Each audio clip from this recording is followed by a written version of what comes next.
Welcome to NinCast Episode 6, brought to you by Ninpocho Chronicles and Shinobi viewers everywhere. Ninpocho Chronicle is a role-playing forum site based on the Naruto universe. Come and create your own story at www.ninpocho.com. I'm Hayata Shin, the current 8 Raikage of Cloud Village, and a member of the moderation team for Cloud. With me this week is Jake, who plays Hoshikata. He's also part of Admin.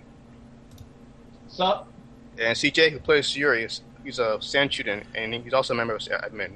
Hey, what's up, everybody? Well, it's episode 6, so today is this very special episode. We're going to be talking about the battle mod system, which a lot of people wanted to talk about. I mean, the battle system is basically what makes NC unique in some ways.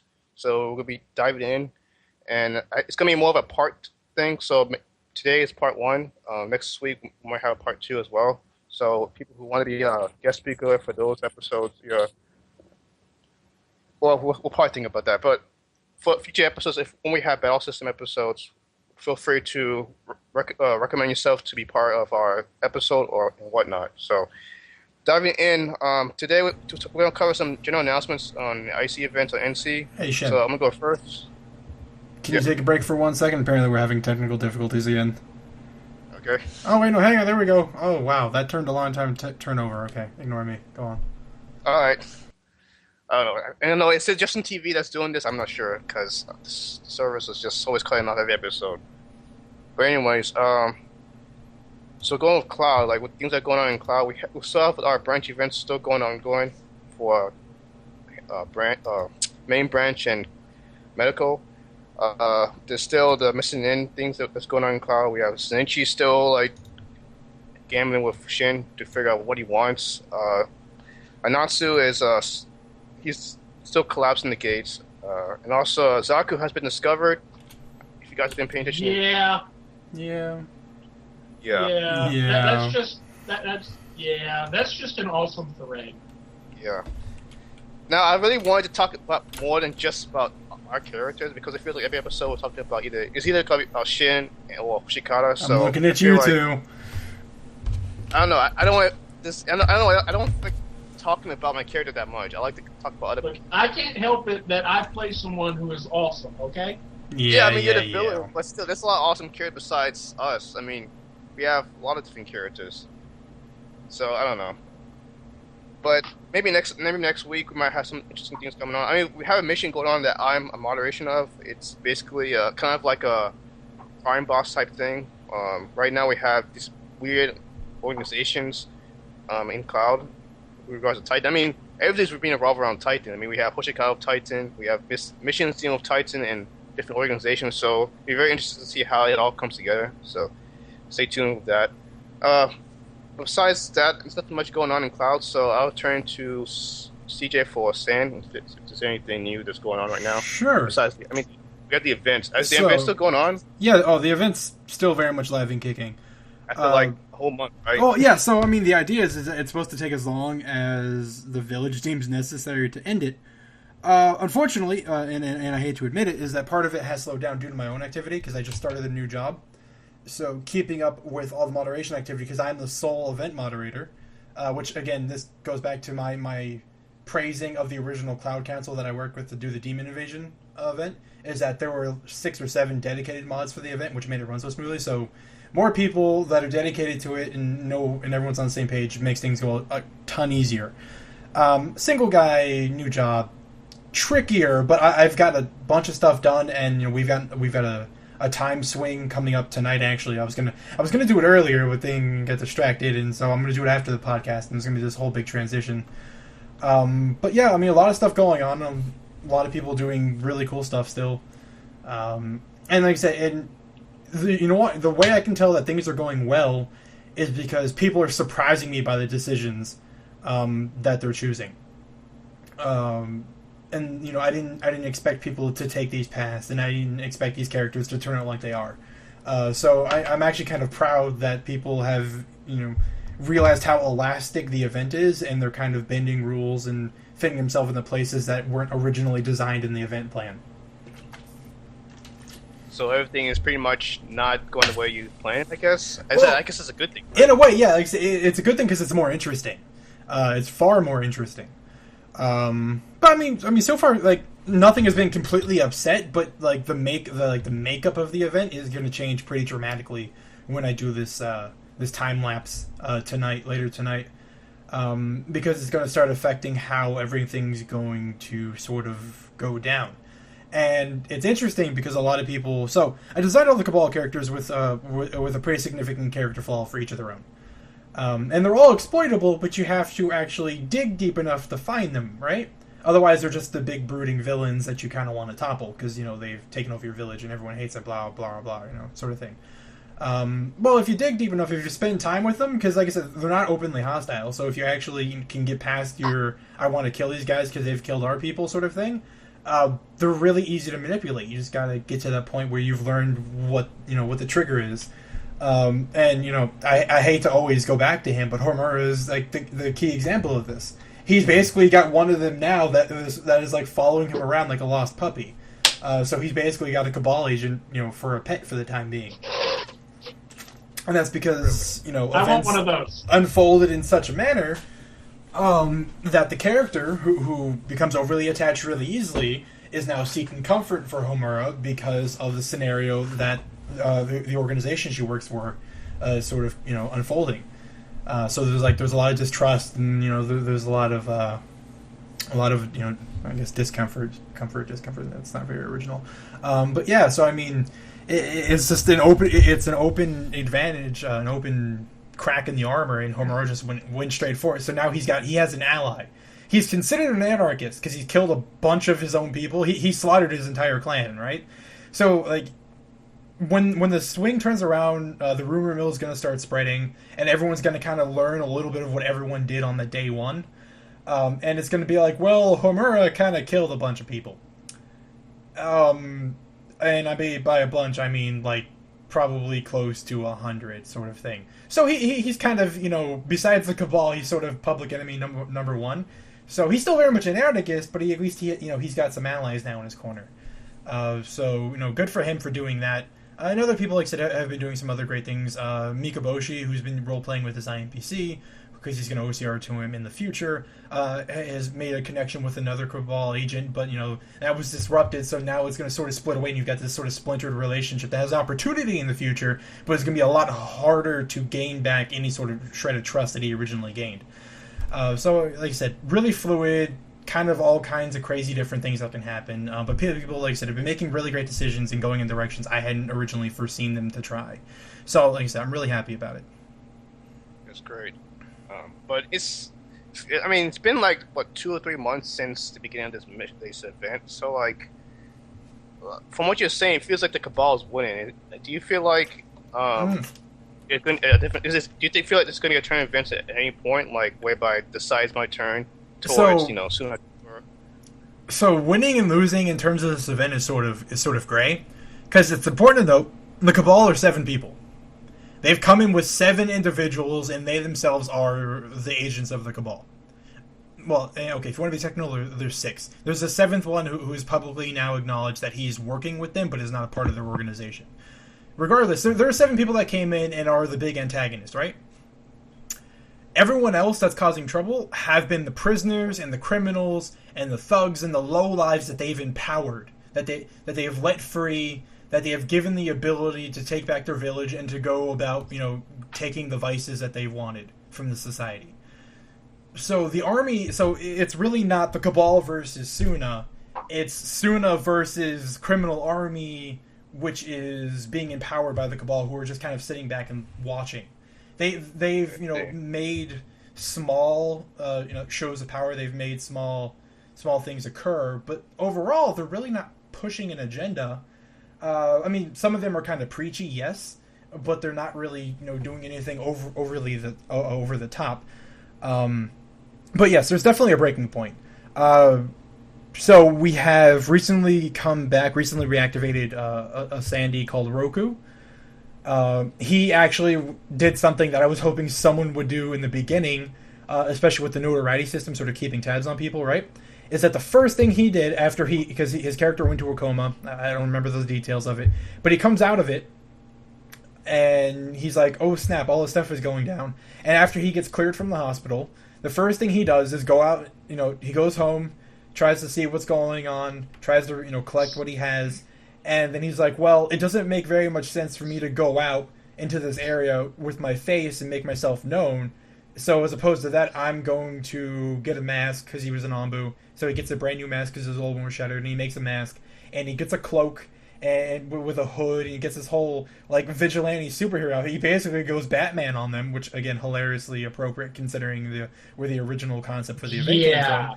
And he's going around doing vigilante shenanigans. And he's picking off basically a bunch of thugs. He's trying to make the streets a better place for the civilians. Which remember, those civilians are the leverage for the reason why Student Shinobi really can't just go out and kill everybody, right? So he's trying to just pick off the lower level guys, which the Cabal, as evidenced by no reaction, don't care about. The reason why the chaos exists is because the Student Shinobi are allowing it to. The Cabal gave some really clear-cut rules when the event started. We have bombs in your village. If you take out any one of us, we kill tons of people. That was basically it. They released all the prisoners, released all the psych patients, they released all and they gave everyone else power to do whatever they wanted, right? Well, they never said don't kill these guys, don't stop these guys. But no one has bothered to, except Roku, who has named himself Kasha, has gone about doing so. He is now picking off the lower levels, and he's gone to an area where a group of thugs have named themselves the Hand of the Cabal, borrowing from the title, and they're basically just publicly executing people like on the hour, and stealing supplies and ransacking the residential area, and raping and pillaging and all this other really bad stuff you'd expect an organized group of prisoners and criminals to do. Well, he's slowly working his way up through the lower level thugs that are, borrowing from the name of the people who borrowed the name from the Cabal in the first place, and his original end game is to wipe these guys off the map. And good for him, because someone's finally deciding like this is nonsense. Why are these people allowed to do this? So, and he's going to go about doing the whole mass justice crusader I'm Batman thing. Like, good for him.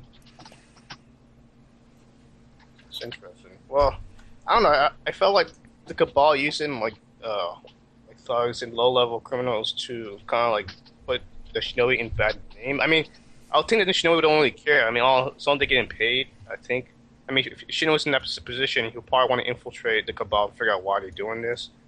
Less than like stopping them, because he's more like a thinker, so he wants to figure out the why, not the why.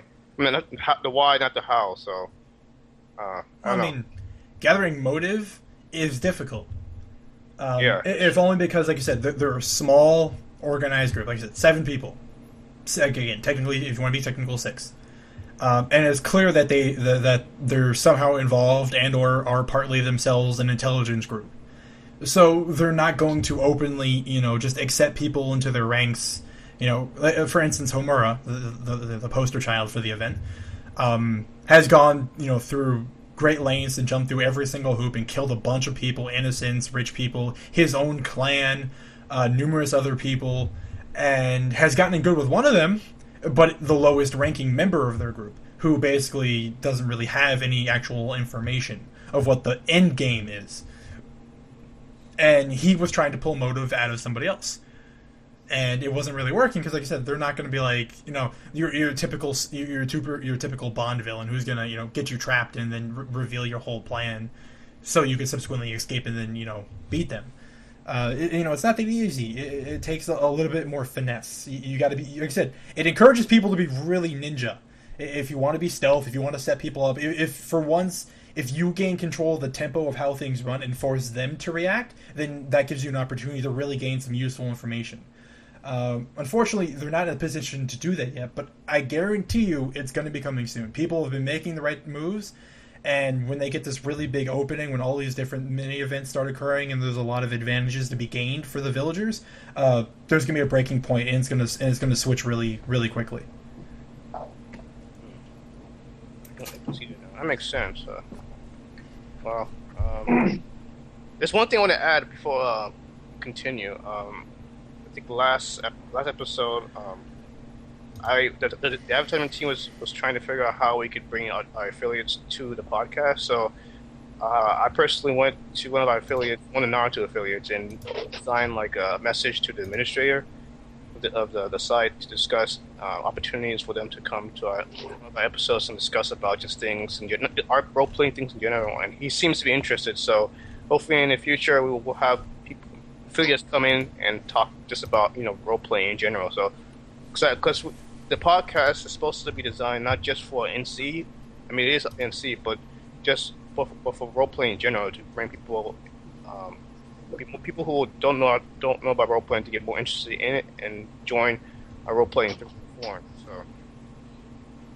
So to go further, I don't think there's anything going on in Stone. So if there is, someone please inform us, so that we may inform you. Yeah. So. Yeah. I did get asked something in an IM. I hope y'all don't mind me bringing this up. Sure. Shin, I hate to say it, I know you don't like talking about your character, but people are asking me to talk about our characters. Gross. Okay. Proceed. It's saying there's no dodging that bullet. Well, I mean, shoot, two people sent me IMs on Skype saying, "No, we want to know what's going on in Cloud." I'm about to say, if you guys are that tightly intertwined with what's going on in Cloud, then explain it. Let everyone know. Yeah, it just feels like Cloud. It feels like we're tooting our own horns. It's terrible. I mean, if people want to hear about it, it's fine. I just don't want to feel like just because we're the speakers of the house, we shouldn't talk about our characters only, But I'll go ahead and start off, I guess. What's the question? Well, for those. Oh, there's no question. They just said they want to know what's going on in Cloud. They said, "Okay, talk about it." Okay, so going back to Cloud, I guess right now Zaku's been revealed to be brainwashed by Hoshikata this whole entire time. Yeah. In character, and Shin has just recently discovered that by Hikari just messaged him. I haven't replied yet. I'm still right now. I'm in 5 threads, so I have a mission going on. I'm modding it as well as different other threads, different other things I need to do. So I'm kind of a little bit busy, but so yeah. What's gonna happen is what Shin believes is that Hoshikata doesn't really care about Zaku in general, but he's manipulating Haruka so that if Shin wants to kill or attack Hoshikata, you have to go through. What? He knows that Hoshikata knows that Shin does not want to harm his own people. So pretty much, am I right? Apparently not entirely. Not at all. Not even close. Not close. Well, now I'm sure Jake will provide us with the accurate assumption of what's going on. He's actually coming clean. He's not. That's what. I knew this was going to happen. He has no angle here. He's not planning anything. Are you sure about that, Jake? He is literally coming. Yeah, he is literally coming clean. Yeah, okay. Because I don't know. Is he's Zaku, yeah. So he wasn't really killed, and then Hoshikata. Now also you have to read how it happened. At first, yeah, he was all set to just whatever. No, that's my cousin. You leave him alone. I'll deal with him. And then she mentioned Haruka. The minute she brought up Haruka, if you read the thread, you will see a change came over him. Yeah, I do. I did read that. I read that. And I know Haruka is still infatuated by Hoshikata. But it's just very interesting because she could see that. I mean, that's what Shin would do probably, to use. If you wanted to be more manipulative, that's what you would do. But in the case, I guess Hoshikata will say, I guess that's not the case, and Haruka probably defend him or whatever. Yeah. And you guys are a bunch of drama llamas over there. In other news, I'm not sure if anyone brought this up, but Mana left the site during the fight that we had going. Yeah, I did see that. So she's dead. It's very true. And I just invaded the topic with the last Mizukage and the Raikage. Yeah, that thread. It's 5 different people. 3 of the most powerful characters in 2 villages are in one thread. It's pretty crazy. We got Masa, we got Hoshikata, we got Shin. Everything's about to explode. Akuma, Ojiuke, and Ayumu, too. Yeah. It's pretty crazy. So right now you've got 3 on each side of what might be a fight. It sounds like something out of the manga. Yeah. Which is pretty good. I mean, it's a good thing or a bad thing, I'm not sure. But Well, if it ends like it does out of the manga, I think it's gonna be a bad thing. Yeah. So at some point, someone's going to set a bomb off and nobody's going to die. Basically. And then they're all going to vow vengeance against Cloud or some crap. Can I go ahead and say NC has much better writing than the manga? Actually, some things in NC has been reflected in the manga. For instance, like there was one thing that happened inside in NC that happened before the manga. I forgot what it was. A lot of our storylines feel that's been borrowed by Mada. Oh, not Mada. So what you're saying is they should be paying us royalties. Yeah, I feel that. Oh, heck yeah. We've been writing the manga. I demand my nickel a week. I feel it because it feels like a lot of the stories. It's like, oh, it's just been done before. Like, man, imagine like Mada's story. Imagine like, if we could uncover that to be true. Imagine if we could actually confront him legally and be like, "You owe us money now." Could you imagine what we could do to NC if we had, payments? Oh my god! That Shane is selling him our story. But I don't know if let's say hypothetically speaking, we Kishimoto like sells the rights to Naruto to NC or whatever. NC becomes like damn. NC becomes like man, we're gonna. God. First of all, I want to state that we're already going like super Reality deep in this TV. hypothetical. Reality TV would be worth watching compared to that. It'll be amazing. It'd be like every other episode is a completely different mood swing from the last. Yeah, it would be. It's like it'll be like a drama one episode and like pure like action in another episode. It's like completely random. That. Comedy. Then out of nowhere, there's going to be Daichi. I don't think TV is ready for Daichi. No. I don't think NC was ever ready for Daichi, but we had to deal with it. Well, I mean, TV has to deal with Honey Boo Boo, but still, they're not ready for Daichi. True. Valid argument.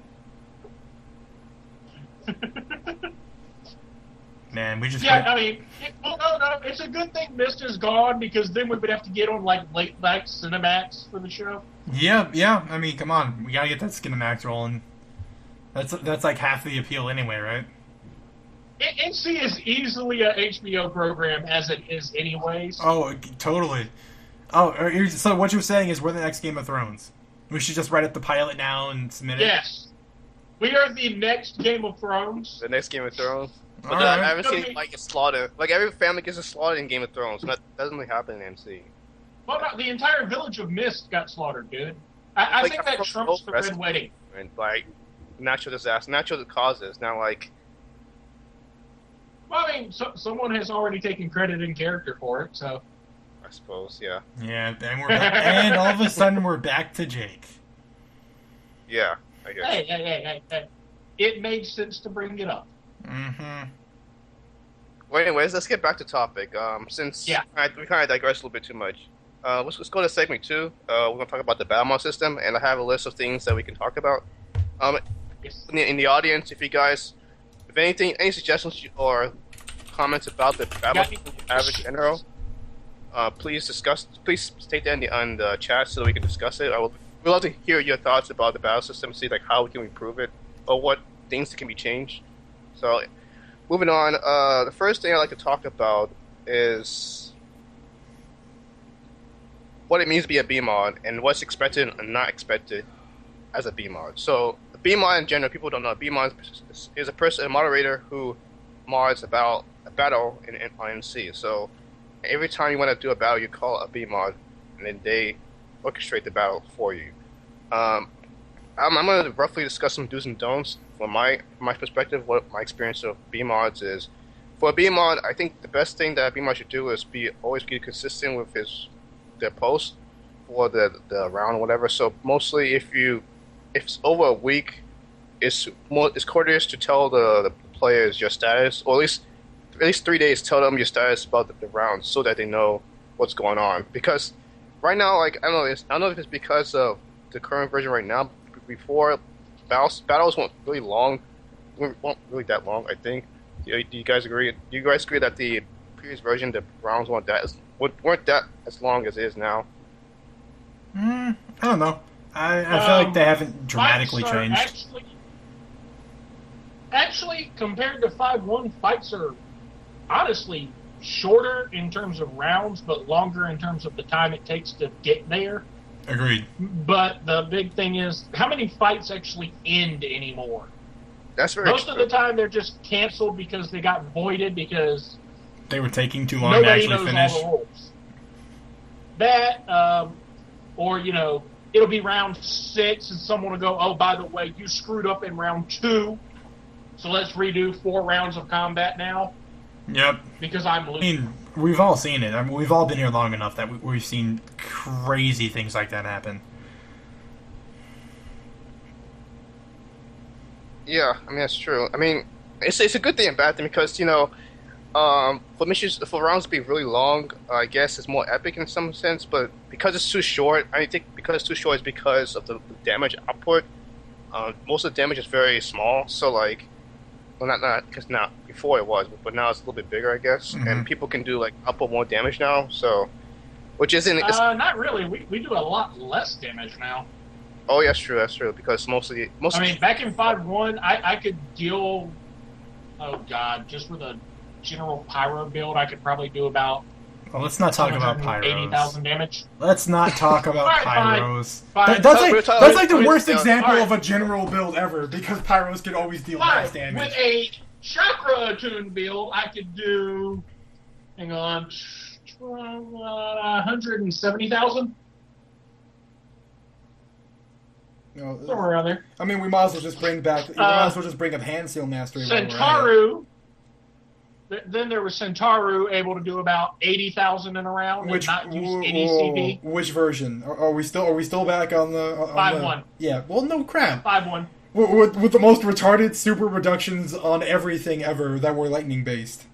Come on. Minus 90% CP cost. Yep. And then minus 0.5. I'm fairly certain that Inishi found out how to get over 100% CP reduction and regain CP whenever you use Lightning Jutsu. Except it doesn't work like that. I know, but still. You're trying to be a wise ass, Jake. It was insane what you could do. Don't be a wise ass. Yeah, dude. I figured out in 5-1 how to get 140% DR. I believe it. Let that sink in for a minute. Yeah. Like I said, I mean... So yeah, we're not doing anywhere near the amount of damage we used to be able to do. Oh, yeah, and we have come along at least. We're not at the same point. And I'll go ahead and say this: for all the broken that it was, 5-1 was a lot more fun. Okay, see, we're gonna get it. Okay, so first of all, before we get too far off topic, because we're gonna get ahead of ourselves, because we're gonna hit a topic which I know is on our list later on. Because we were talking about what we expect of B-mods, right? Yes. I want to bring up something big, and this is my thing. And we've seen it. We've been on the site long enough. I'm pretty sure we've all seen it at least once. Let's talk about nepotism and how terrible of a thing that is for B-mods. Because I can name some really glaringly terrible mods where nepotism played a big part. Okay. Does one of them start with God? Jake, why are you gonna? I didn't say the name. Why are you gonna go there? You didn't have to. Because I can. Let's be more general. The door was there. The door was there. You left it open. I had to walk through. Fair enough. Let's be. CJ, can you be more a little bit general? Like, what do you mean by? So, sure. I guess it would probably be fair to start off with, at least what nepotism is. Nepotism, I mean, it's mostly a fancy word for favoritism of someone that you have a relationship with of some sort. Nepotism you hear of a lot of in workplaces. That's why your manager will never be, like your wife or your husband, and you work beneath them because you will maybe or maybe not. It depends on the individual, but companies will avoid it because you'll get preferential treatment. Nepotism is where a B-mod is modding a battle for someone they have a relationship with on some level, friend, girlfriend, boyfriend, wife, husband, whatever,